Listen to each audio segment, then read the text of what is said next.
Our interview for this series of video interviews for the archives of the American Association of Neurological Surgeons is that of Dr. Jules Hardy.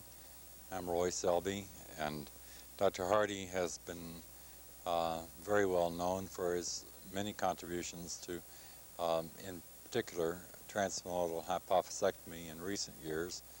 We wanted to take this opportunity to ask a bit about his earlier training and the impetus especially to enter medicine itself prior to your developing an interest in neurosurgery in particular. You had told me earlier about your ancestors having come from Normandy and settled near Champlain or in Champlain as, I assume, dairy farmers, being from Normandy back in the more or less middle 18th or 17th century. 17th century, 1664. And Champlain, you said, was near Trois-Rivières. It's a small town, a little north of Trois River. About at that time 200 inhabitants. So not too far away. Later on, you were born in the city or town of Sorel. It's a small city just at the corner of a Richelieu River that comes from Hudson, Lake Champlain. Yes. And the Richelieu falls into St. Lawrence River. Yes. I was born in Sorel. Yes. And you were the only son, I believe you said. Yes, and had I two have sisters. two sisters. And your father operated a store, a shop?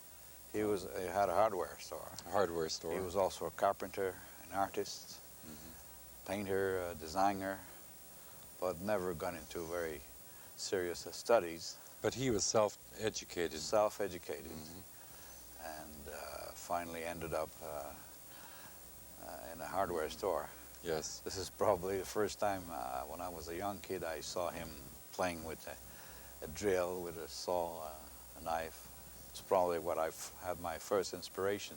Did you start working with tools then too as a child? Also as a child I was playing with fire tools to engrave, and I was very happy doing this. This is probably the first seat of my inspiration to go into surgery, I don't know. In the biography or biographical article that appeared in Surgical Neurology, the author makes mention of your recounting your mother having died when you were 8 years of age of eclampsia. Yes. And that you felt at the time that that was very instrumental in attracting you to medicine. Possibly because I remember that I was a child and I saw her doing a general seizure a few minutes before she died. So I imagine a young child at 8 years of age must be very striking emotionally, and might be the source of inspiration also to try to keep her alive and going into medicine, eventually into surgery. I could not make exactly the connection, but this is one good inspiration. Now, your father had several brothers, and three of whom you told me were Jesuit priests. Yes. It should be sufficient to have one. Surely. There were three. My grandmother had 10 children at that time. 5 were girls and 5 males, and 3 of them they were educated. They went up to Montreal to be educated, and they became priests and Jesuits. This is probably why also my grandmother paid my studies to go up to Montreal to the Jesuit college, where I had my higher education and college education. Were they on the faculty, your uncles, or had they been taught there themselves? Or? No, one of them, 2 of them, they've been missionaries. One has been in China for 25 years. Really? At the University of Shanghai. He was professor of Occidental history. And the other one went to found the college in Ethiopia. In Addis Ababa? Addis Ababa. And he founded the first Jesuit college there. That was in the early 40s, I guess. And the third one was a professor at the college too.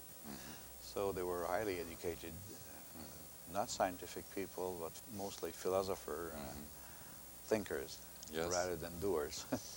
You'd mentioned later on, and as the author does in this article, of your having commenced to write poetry, but I assume you commenced to write poetry before you entered college.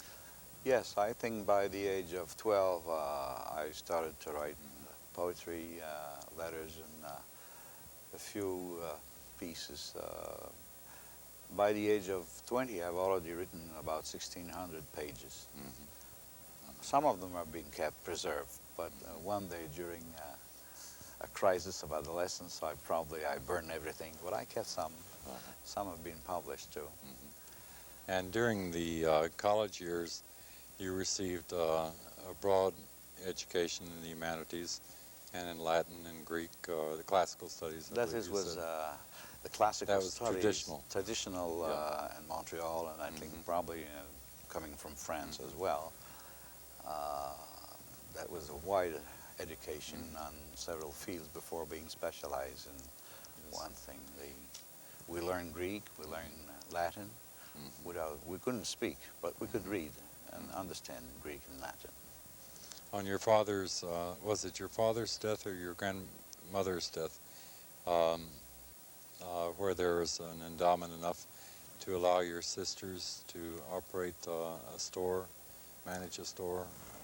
I think my grandfather was a librarian. He opened the first library, a bookstore in Sorel, so he was probably a little more educated than the others. And also my grandmother favored the education of my sisters. After my mother died when I was young. Yes. So we were only with our father. And she paid my higher education in Montreal. But you had mentioned also there was a tradition, if possible, that one member of the family, one offspring, would enter either the priesthood, preferably there'd be enough to enter all of these, or medicine or law. And in college in Montreal, which you had told me earlier as well, was going upriver, as you put it, and more in a different sense as well. It was an advancement. It was an advancement, both, I would say, from the environment, going up from a small town, going up to the large city. It also meant going higher, with higher education in order to get a higher status in the society, either a priest, a missionary, or a doctor, a lawyer. That was going up. And nearing the end of your college education, apparently your father, as well as you, were a bit concerned about what you might do next, and you were relating an interesting or a bit amusing anecdote about psychological counseling your father sought to guide you. And the counselor just gave a report to my father. He said, first, he will never be a scientist. He doesn't have the mind to be a scientist. He'll probably be a social worker, a priest, but not a scientist. And it just turned out the opposite. You said that helped to determine you in a way. Possibly as a challenge to prove that I would possibly be able to do it. But you had also said earlier that you had entered medical school largely with the motivation to help people suffering. It's probably back to the trauma that I had as a child, seeing my mother dying. It's a good explanation. But I entered medicine rather than a social worker, a social profession, rather than a single achievement by myself. Yes, and also rather than being already interested in research. I think that the idea of research is just to find the undiscovered, what was behind all the facts, you know. Yes. You said that your curiosity or skepticism led you really into research. Probably. Although I believe, I've always tried to verify what I do believe. It's probably the background also of being in research and trying to find out not leaving the thing as a free observation and without knowing what the cause of it. It's probably another inspiration. Now, when you entered medical school, what year was that, by the way? That was in 49 at University of Montreal, French University of Montreal, from 49 to 55. Shortly after the war, I guess. Yes. And do you recall any particularly influential teachers you had in those early years? Very much. I think at that time, the famous archaeologist, paleontologist, Teilhard de Chardin, Yes. a French philosopher who became at that time very famous, had inspired me a lot. Through his writings or through his personal writings acquaintance? and the teaching we received from the Jesuit. He was almost an idol for the Jesuits. But then why did But he he was later a get into scientist, trouble? He had trouble with the Vatican. Yes. I think the whole trouble came because he believed, or at least his philosophy has reached a conclusion that the humanity, there was a theory of the evolution, that man was an evolution from apes and to mankind, and that humanity was born not in a single place. I didn't realize that that was at And variance. the humanity was born simultaneously. The human being came on Earth, through the evolution, in several places around the world. And What was it about Teilhard de Chardin's writings in particular that stood out the for evolution you? of man. He had a Yes. wonderful series of 8 books, Yes. which were very famous at that time and created the turmoil. As a matter of fact, he died in New York on Easter Day, which he has dreamed to die on Easter Day, and he died that day. And he was very influential on the society of in Montreal. Not on myself, but if you find out, most of the Jesuits' pupils became influential in the society. Maybe not myself as a professor at the university, but few prime ministers of Canada were Jesuits' pupils. Several politicians, directors, and financiers, they were all very influential in Canada. I believe Pierre the article. Trudeau Yes. was a Jesuit pupil. Was he a graduate of the same college Yeah, the as you? college Brebeuf. Actually, Bourassa, the Prime Minister of Quebec, is from Jesuits College also. And many of the influential people in society were trained by Jesuits. Unfortunately, they've almost vanished. Few is left now, and this kind of unique education to classical humanities. You said, I think during the first summer of medical school, after the freshman year, you encountered a doctor who had recently immigrated to Quebec to settle in Sorel. Yeah. Where there, at that time, was just a 30-bed hospital, I think you said? That was the first hospital in Sorel. There was a Richelieu hospital of 14 beds. This is where my mother died. But later on, by the 49, 50, the new Hotel Dieu was built by the society and the government. It's 150 beds. And during the summer holidays, while being a medical student, I went to work there, just to work as a nurse. And this is where I met a surgeon who was very famous to me. His name is Georges Montel. He was a French surgeon who lived in Lyon, France, and he was a pupil of René Leriche. Leriche, the famous man of Leriche syndrome and all the surgery of pain. And who had visited Dr. Cushing in Boston. Yes. And they became good friends also. And Leriche was very influential in the French society as a surgeon, although he was not nominated professor. And Professor Montel, Dr. Montel, was pupil of Leriche. And I was very impressed by the way he was treating patients, his high education as well as humanities. And he was an extraordinarily skillful surgeon in a very small community there.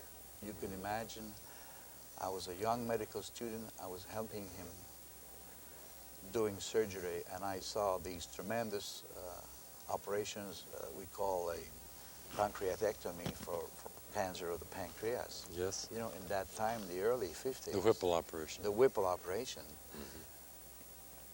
The medical profession could not believe it could be done only in big hospitals in Montreal, not in a small community hospital. That was the substance of your first paper, medical paper. The very first paper I published with him, I offered Dr. Montel, you know, I've been so impressed by seeing these operations, the Whipple operation, that I wrote an article which he signed with me, and I made the drawings at that time.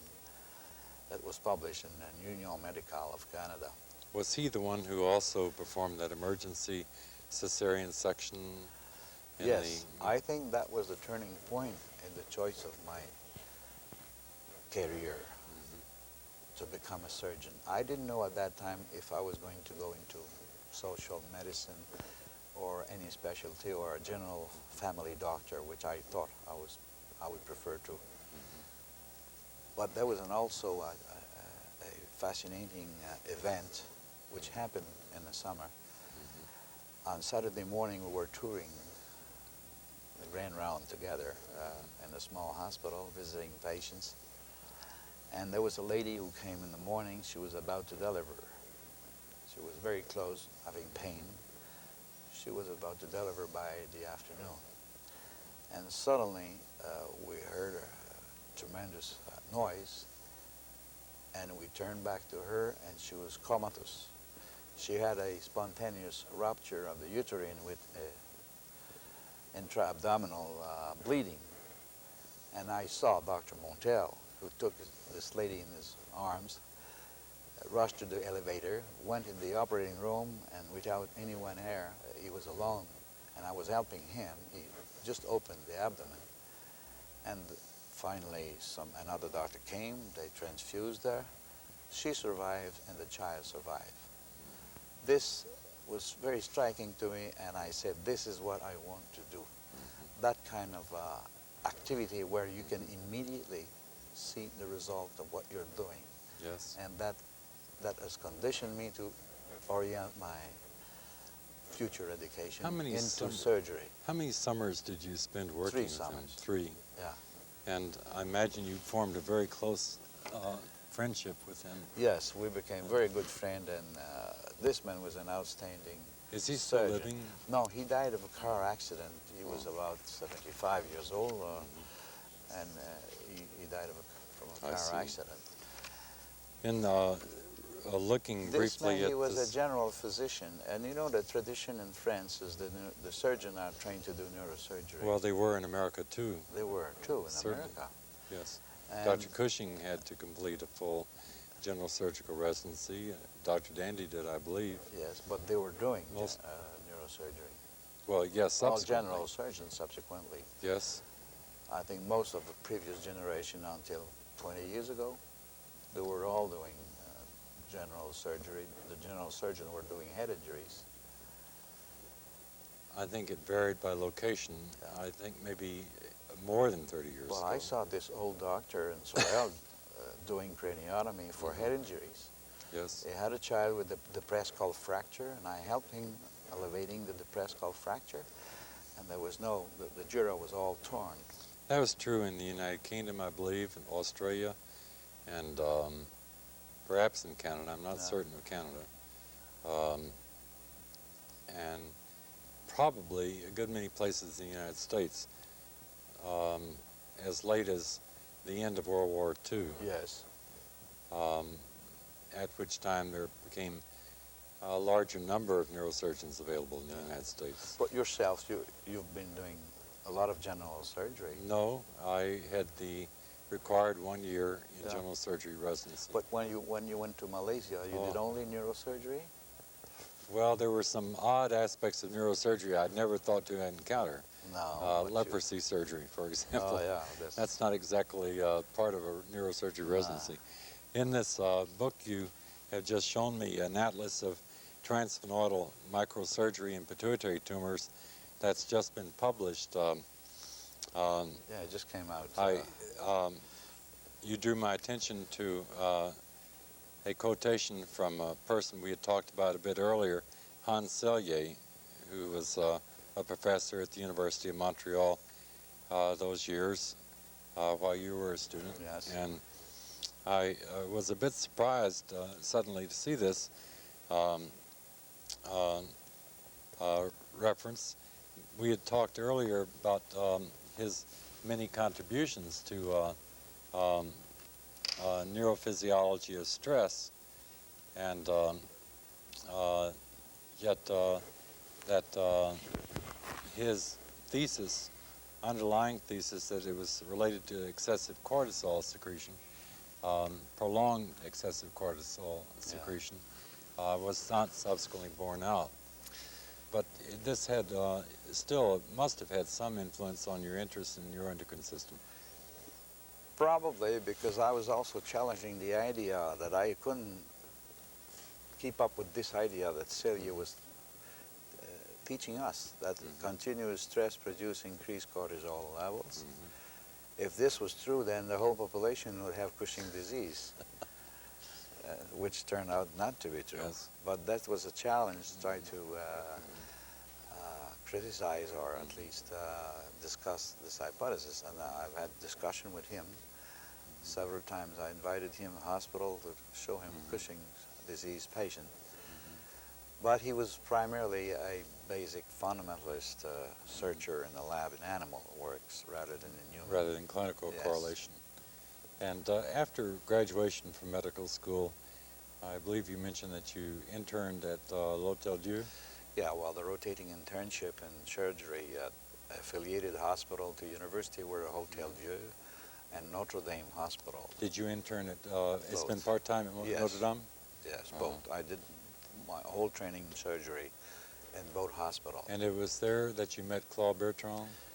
Claude Bertrand was the first, at that time, was the first Montrealer who graduated from the Montreal Neurological Institute under the guidance of Dr. Penfield. Yes. And he has opened the first neurosurgical service outside of the Montreal Neurological Institute at the University of Montreal and Notre Dame Hospital. So I had my full education in neurosurgery with him.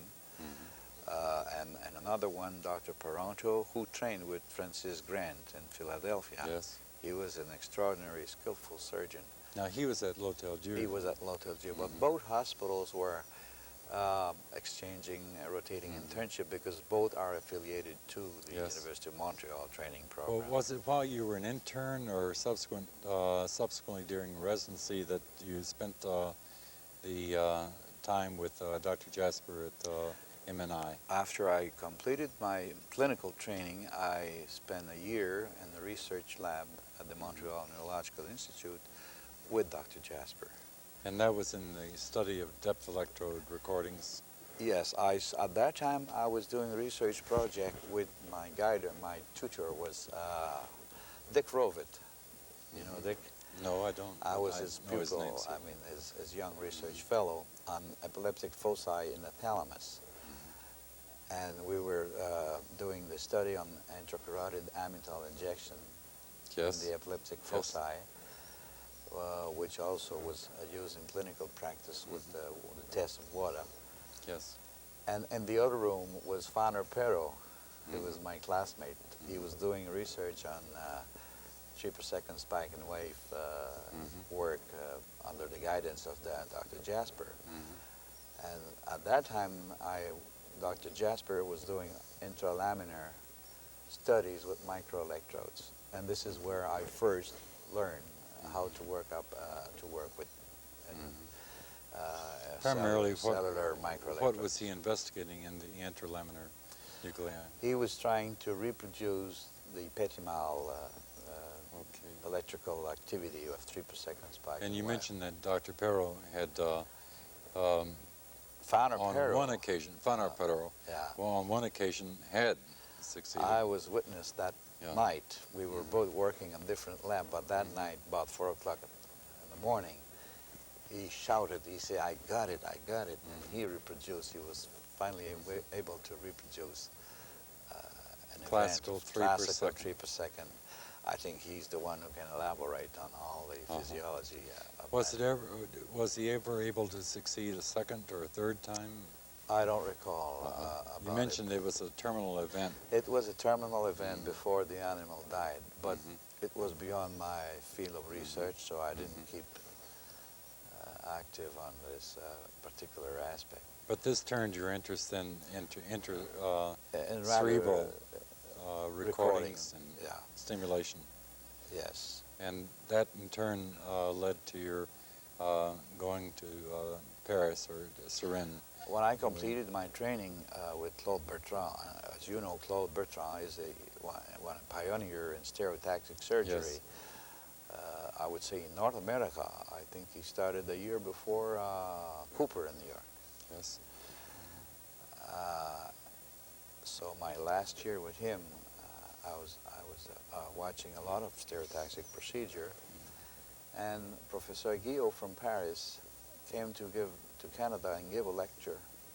He told us he was planning to join with Madame Albé Fessard, who's a well-known neurophysiologist, in order to try to adapt the technique of microelectrodes recording to human beings. So that year that I completed my training, Claude Bertrand says, and with his associate Martinez, who trained with Guillot, said, why don't you go to Dr. Guillot and learn this procedure? And this is why. This is when I, as a McLaughlin Research Scholarship, I went to Paris to study further the application of microelectrodes to human brains. And I was the first, with Dr. Guillot, the first assistant when he started to do this on the first end cases of Parkinson patients. So I learned this technique, which I took back to Montreal when I came back with Claude Bertrand. In Montreal, did you all always use electrocoagulation? To produce lesions? Yes. No, we had the special little instrument that Claude Bertrand devised. It's called a leucotome. Oh, it's I a little recall wire. that now. Yes. Instead of doing coagulation or freezing, boiling, burning, it was using this little wire that allows to make quadrantic, Yes. pie-shaped Yes. lesions instead of a rounded symmetrical. You can orient the lesion anteriorly, posteriorly, laterally on one. Did you ever encounter any hemorrhagic complications? I think on the whole series of several thousands that he did, Dr. Bertrand, very few patients had, a very limited number of patients had hemorrhage because the lesion was made very slowly and not turning the leucotome in 360-degree angle. It was only opening, like an orange pie, in quadrants. Okay, I see. So there were very few complications of hemorrhage in the Now, thalamus. initially, were your targets in his, that of the globus pallidus or Initially, the ansel lenticularis? Yes, I think from the beginning, where Dr. Bertrand learned from Guillot stereotactic surgery, and at that time it was the globus pallidus and cell lenticularis, and then backward to the thalamus, as suggested by Cooper. Yes. So in the beginning, most of the lesions were done in this region until they moved back to the thalamus. So I learned the microelectrodes recording for evoked potentials in the ventralis posterolaterales, posteromedialis, and also the spontaneous 5 per second spiking cells in the ventrolateral region where the mechanism of tremor was. Did you all also, as I recall, commenced, as Professor Guillot had, electrical monitoring of the placement of the instrument? Yes. As I recall, Professor Guillot had someone to assist, and they had a loudspeaker or two in the room. Yeah. And they would rub the hair on the patient's skin and be able to tell when they were in the sensory portion and then withdrew or relocated the Relocated Yeah. would help. It was most helpful, I think, because only by anatomical landmarks, which may vary from a patient to the other, it was most mandatory to use physiological means to reorient the placement of the electrode, and instead of working in absolute values like in millimeters, 10, 20, it was proportional, a line proportional to the size of the intercommissural line Yes. in each patient. How did it happen that you commenced to do transsphenoidal surgery? As that year that I was in Paris with Guillaume, he had just started to do transphenodal from a few years before. In 1958, he went to Edinburgh, where So he he learned learned that the from procedure Professor Dot. from Dot, who learned from Cushing Yes. directly. Yes. So that was a third generation of professors. And I was very much influenced also. This is where I learned Transphenoidal, by just watching. And as I was a senior resident, and Professor Guillaume let me do several cases by myself, and he was confident. So when I came back to Montreal, I came back with two new methods, at least in Canada, the Transphenidal approach, which was not the new method. It was an old traditional classical Cushing's operation. Did you make any significant or alterations from the Cushing approach or Dot or Guillaume approach No, to the I don't think I cell? have contributed to the approach by itself. There's probably a little bit of misunderstanding when people repeat Jules Hardy contribution. I have never claimed any improvement or anything that could be better than what Cushing devised himself, because he did several approaches on cadavers. And for instance, the original Hirsch procedure in Vienna was endonasal through the nose. Yes. Canavel, Alsted also modified more or less the procedure to a lateral, to a midline, rhinoseptal. And Cushing's original contribution was to combine the rhinoseptal with the oral approach, Yes. which also Dot, Norman Dot in Edinburgh used, and Professor Guillaume used as well. I've learned the approach transphenodally through the oral approach. I think if I would be allowed to claim anything possibly that could be a little bit of improvement, original improvements, that the Transphenidal approach was used since the beginning by the pioneers and Professor Guillaume only for big, large masses in large cells filling the sphenoid sinus. As a matter of fact, I think Henderson, who reported the large series of Cushing, he used to say that the majority of patients had large tumors with visual disturbance, and there were no endocrine indications at that time. I learned also with Professor Guillaume that most patients were operated on because they had visual disturbance. Yes. Well, My contribution, I think, is when I started to use the microscope, which was an old ENT microscope, nose and throat surgeon, and I began to watch carefully what I was doing into the cell, and I found that we could identify the normal gland embedded within the mass of tumor tissue. In the past, it was said, it was written, and most agreed that it was impossible to distinguish between normal and tumor, and whenever we make a cellular clean out, or we remove everything, and all patients would develop panhypopituitarism. But that was the surgical microscope that you felt With the help of enabled surgical microscope, we could identify. Yes. That was the first step that I started to claim that we could do selective tumor removal with identification and preservation of the normal gland. Do you think that Dr. Cushing had commenced to use the transcranial approach for pituitary tumors because of their large size he was encountering and primary visual complaints? it's never been clarified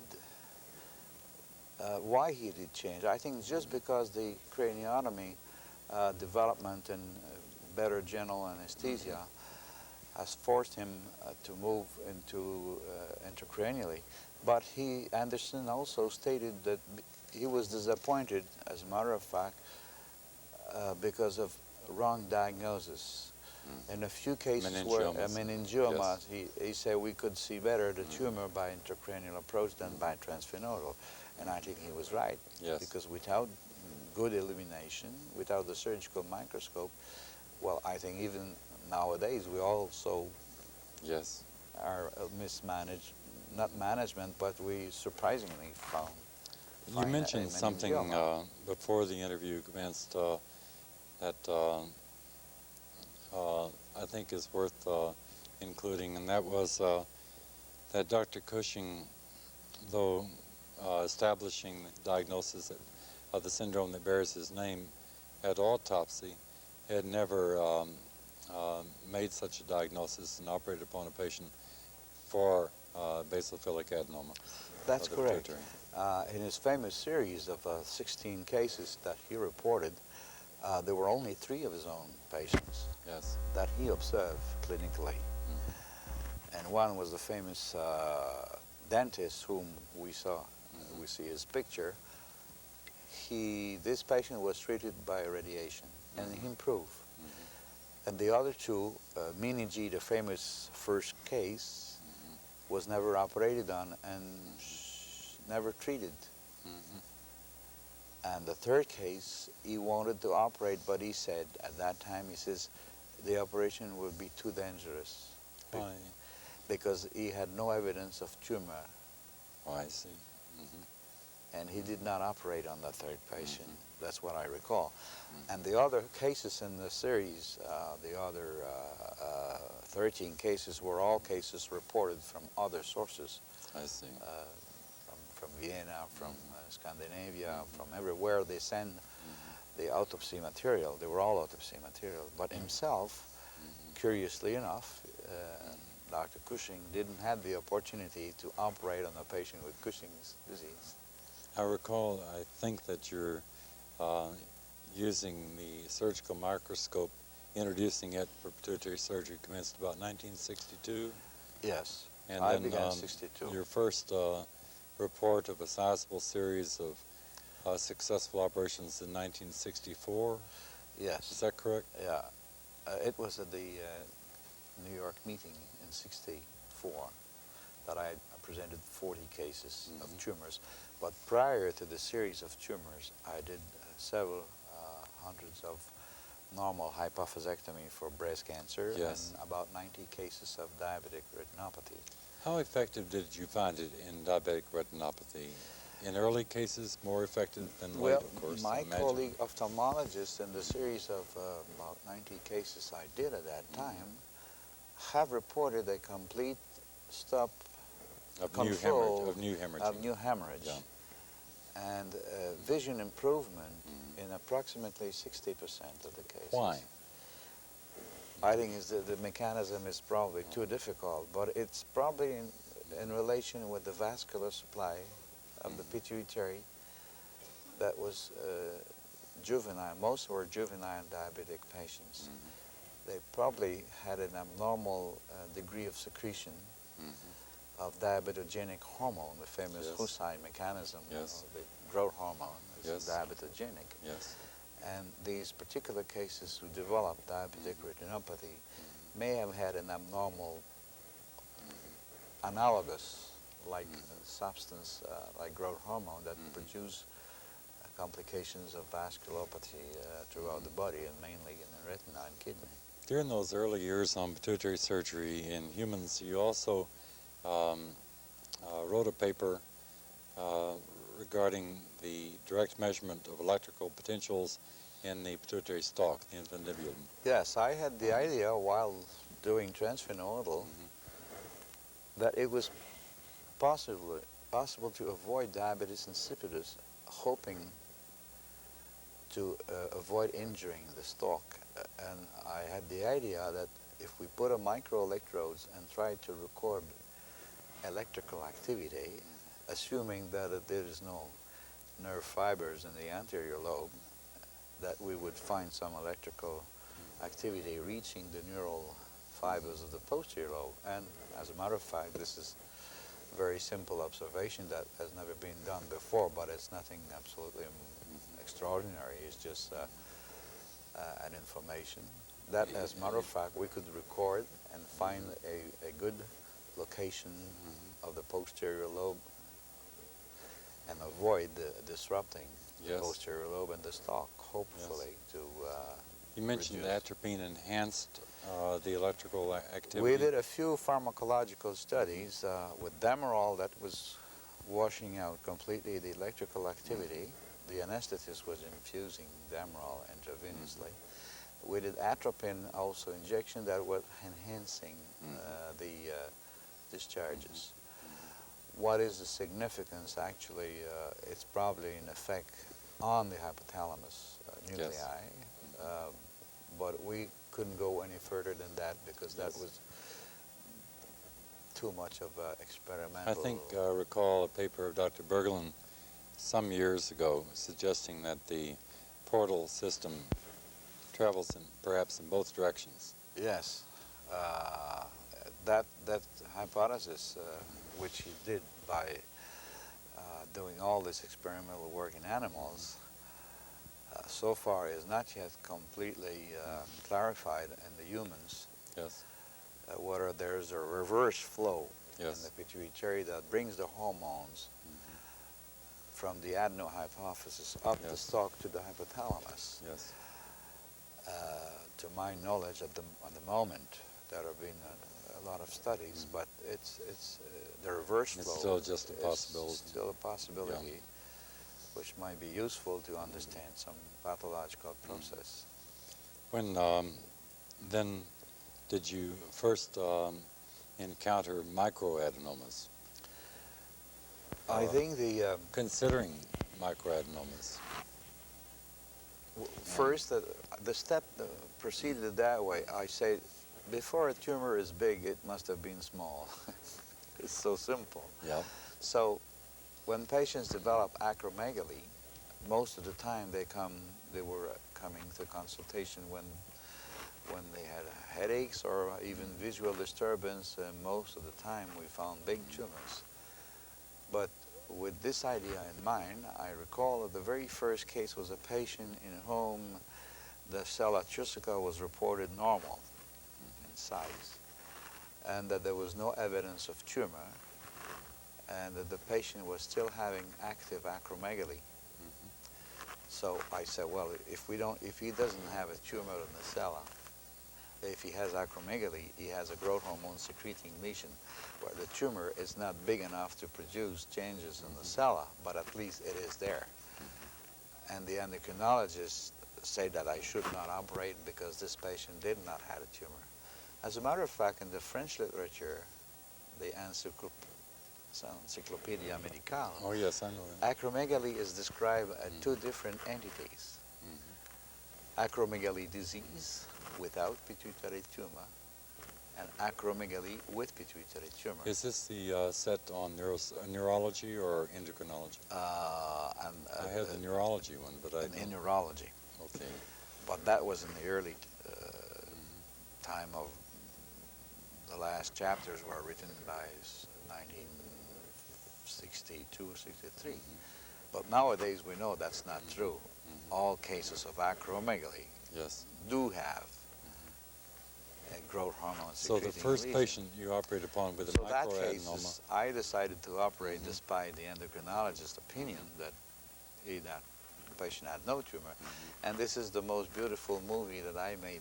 I still do have. I hope we can have a little We'll put it copy into the of video we'll put of it this into first the original video Yes. of the acromegalic microadenoma that was Yes. about 8 millimeters in diameter. The exposed pituitary gland appears to be normal. Pressure on the right lateral wing causes the microadenoma to herniate.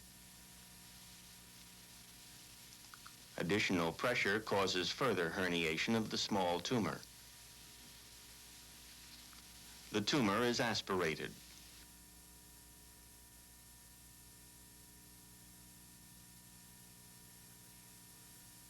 The cavity is further cleaned with aspiration and a small curette until free of grossly pathological tissue. Normal tissue is carefully preserved. Tumor and normal tissue are distinguishable by color and texture. Normal tissue is yellowish. Tumor is red. Surrounding pituitary is firmer than tumor. So low-pressure suction will selectively remove the tumor and preserve normal tissue. Tumor removal is complete. Only the pituitary remains. From that idea, it was easy to conclude that also, obviously, Cushing's disease, as it was proven by Cushing in autopsy material, also have microadenoma. Were you able to, at that, about what year was that? That was between 66, starting 66 up to 69. Were growth hormone assays possible then? Not at my hospital at that time. I don't think they were yet available. They were yet available, at least in Montreal. They were available in the United States here, but at least in Montreal, we had growth hormone measurement accurate about by 68, 69. But the first cases we didn't have any previous growth hormone studies. And then prolactinomas, when did you start encountering them? Now, prolactinoma, it's another very interesting story, because I think in the past, female who had pituitary tumors and galactoria, amenorrhea syndrome was very well known. Cases were also operated on being described as non-secreting or chromophobe adenoma. The only histological method at that time was the Herlong trichrome that could distinguish Muscle. trichrome the Masson and Herlong's also in Belgium could identify some prolactin cells. But the very first proven case when we could measure prolactin hormone in the blood were measured in Montreal by Henry Friesen, who now is in Winnipeg, and Harvey Gaida, who did the very first human cases, at least in Canada. At the same time, they were describing this abnormal prolactin in a range of over 100, that was in a tumor range. We decided to operate on these patients as well and found microadenoma. It took several years before this could be well understood and believed as well. With the improvement of radiographic techniques, yes, primarily? Primarily with improvement. At that time we could do only with regular tomos of the sala. I remember that Phillips instrument that had cycloidal movement. Cycloidal movement, we that can have improved slice of the sala. The definition of tomographic studies of the cell. With this machine at that time, my colleague Jean Vizina, radiologist, was the first who described the minor changes in the cella tussica, confirming the presence of a microadenoma. Do you think that's primarily radiographic reasons then that convinced an increasing number of neurosurgeons? I think so. I think the improvement, and more so with the CT scan, which starts at about 75. About 19, well, no, 76. I think in the United States, I recall in Chicago, the first one I think was installed at the end of 71. The original machine, and of course it wasn't real high definition by any means. It was not very good definition in the beginning of CTs. Nowadays, for sure, the tumors are well seen with the MRI. I think at that time, air studies combined with tomography were what was generally small quantities of air with tomography to define the outlines of the cella and the pituitary and the stalk. Yeah. Even though in the early 70s, when we did operate on patients with amenorrhea galactoria and hyperprolactemia, despite the lack of demonstration of tumors itself, only secondary changes in the cell floor, and I reported a series of 350 cases where we had only 7 negative explorations. 7 cases in How do you home I account did for not that? find before the area of CT, Oh, okay.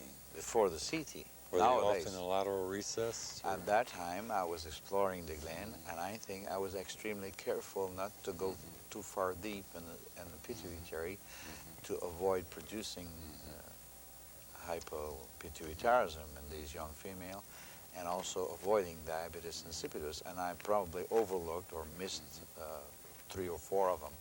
Today, what do you feel are the indications for surgery in patients before or on receiving bromocriptine therapy?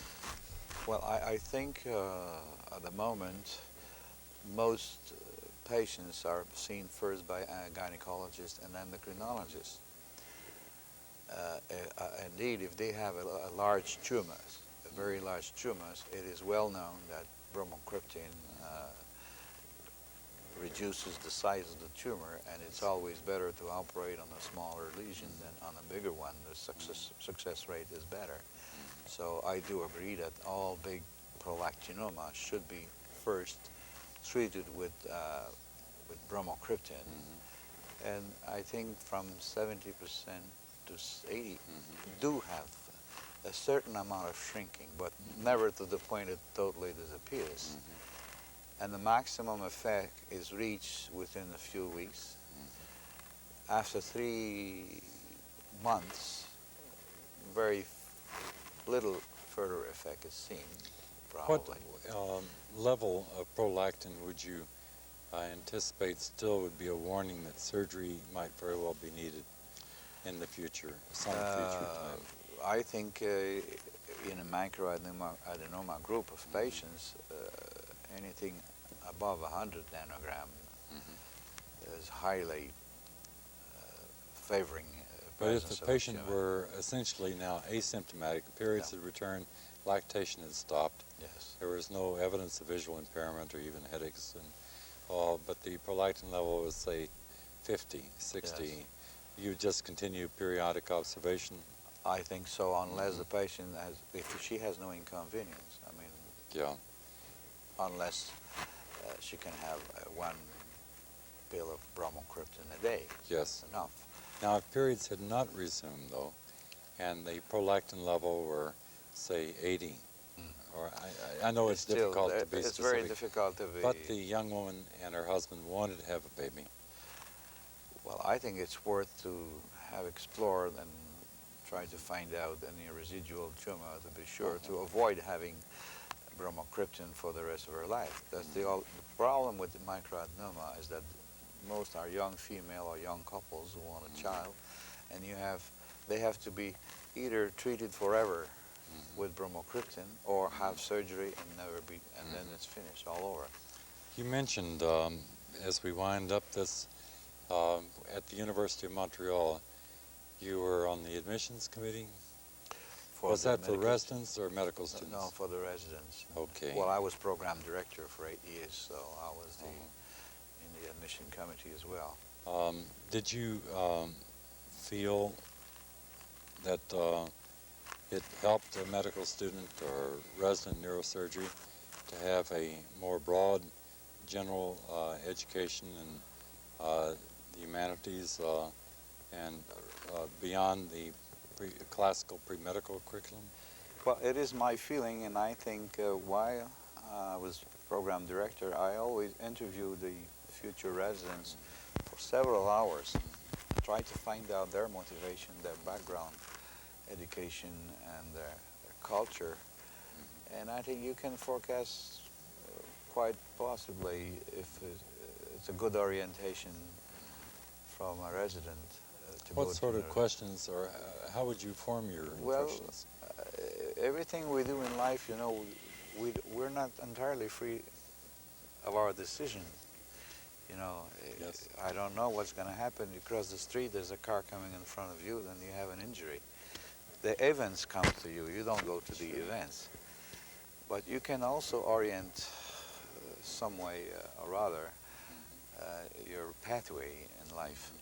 But it depends of your background, culture, education, motivation, and faith. So I think it's good for a young resident to know what is the basic driving motivation, what he wants to achieve by becoming a doctor, becoming a surgeon. What did you hope to hear the doctor say, the potential neurosurgeon?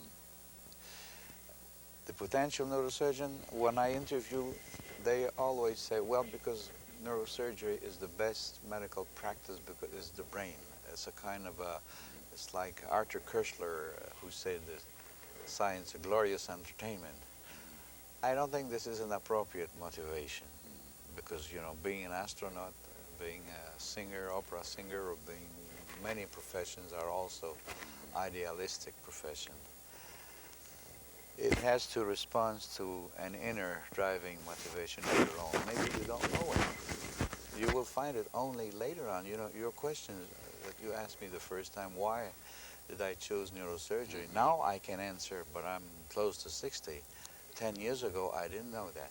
But what I'm asking, and it's probably unreasonable to ask it, but I was asked it once by Paul McLean at NIH when I supposedly was interviewing him. And he asked that question to me. And it wasn't easy to answer it by any means because I wasn't expecting it. But I was wondering if there were, as I've heard from a few other doctors when I've asked them, certain types of responses from potential neurosurgeons during their residency interviews that seemed to indicate that they were probably going to be good neurosurgeons. Was there any clues? Were there any clues that you'd pick up on from comments they would make, other than recommendation letters and transcripts? By a single individual, you can say if he will be motivated to doing academic, teaching, surgery, research. Further than that, I've had a few who told me, look, doctor, I don't care about teaching, doing research and conference and lecture. I just want to practice work, and that's all. And they are very good neurosurgeons because I keep following the residents and I keep watching them, and they turn out to be very good surgeons, but they don't want to know anything about teaching, research. So there really wasn't anything of itself that set neurosurgery residents apart from those I was unable to find myself, and Dr. Feindel, who was the previous director of the neuro, has sent a letter to all the past fellows from the neuro asking what were their own feeling about this. He's making actually an interview about it to find out if there's any clue that you can identify the profile of career of a surgeon. He didn't get the answer yet. So I'm not able to give you either. Well, thank you very much. It's a great pleasure, Roy. Really appreciate it.